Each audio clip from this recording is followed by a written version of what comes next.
महाकुंभ में 14 से 17 फरवरी तक 4 दिनों में 4 विश्व रिकॉर्ड बनेंगे। प्रयागराज मेला विकास प्राधिकरण ने इसकी तैयारियां पूरी कर ली हैं।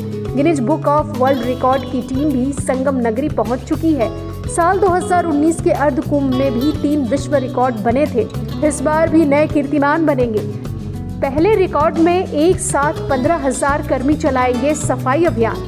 14 फरवरी को 15,000 कर्मचारी गंगा घाट पर 10 किलोमीटर तक सफाई अभियान चलाएंगे। गंगा घाटों पर कर्मियों की तैनाती की गई है। कुंभ 2019 में भी 10,000 सफाई कर्मचारियों ने एक साथ झाड़ू लगाकर विश्व रिकॉर्ड बनाया था। अब इस रिकॉर्ड को तोड़कर प्रयागराज मेला विकास प्राधिकरण नया इतिहास रचेगा। दूसरे विश्व रिकॉर्ड के तहत नदी की जलधारा में सफाई की जाएगी। 300 कर्मी सफाई करेंगे। 15 फरवरी को 300 कर्मचारी नदी में उतरकर सफाई अभियान चलाएंगे। ये भी नया कीर्तिमान होगा। नदी की जलधारा में एक साथ सफाई कर्मी सफाई अभियान के लिए उतरेंगे। तीसरे रिकॉर्ड के तहत त्रिवेणी मार्ग पर चलेंगे 1001 ई रिक्शा। 16 फरवरी को त्रिवेणी मार्ग पर 1001 ई रिक्शा चलाकर रिकॉर्ड बनाया जाएगा। 17 फरवरी को 10,000 लोगों के हाथ के छाप यानी हैंड प्रिंट लेने का भी विश्व रिकॉर्ड बनाया जाएगा। चारों रिकॉर्ड बनाने की सभी तैयारियां पूरी कर ली गई हैं। अगले 4 दिनों में ये सभी रिकॉर्ड बनेंगे। लाखों श्रद्धालु इसके साक्षी बनेंगे।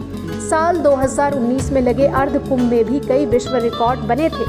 एक स्थान पर सबसे ज्यादा श्रद्धालुओं को एकत्र करने का विश्व रिकॉर्ड बनाया गया था। इसके अलावा सबसे बड़ा स्वच्छता अभियान और सार्वजनिक स्थान पर सबसे बड़ी चित्रकला प्रतियोगिता को भी Guinness book of world record में स्थान मिला था। प्रयागराज महाकुंभ की व्यवस्था और सफाई पर संतोष जाहिर करते हुए स्वामी अवधेशानंद गिरी जी ने नगर विकास मंत्री अरविंद शर्मा को धन्यवाद दिया। महाकुंभ के अवसर पर अत्यंत स्वच्छता, दिव्यता और अपूर्व सज्जा शोभा दिखाई दे रही है।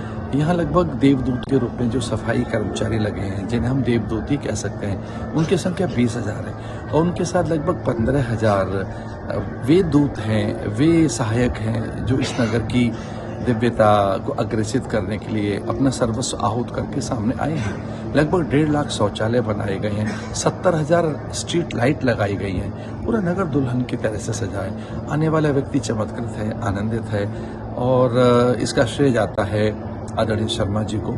उनके पास गुजरात का अनुभव है, दिल्ली का अनुभव है। अब वो हमारे यहाँ उत्तर प्रदेश में माननीय मंत्री जी हैं के शर्मा जी, उनके लिए मेरी बहुत बहुत शुभकामनाएं। उनके प्रयास अत्यंत स्तुत्य हैं, अनुकरणीय हैं। उनके सत्संकल्प की मैं न केवल प्रशंसा करता हूँ, उन्हें साधुवाद देता हूँ।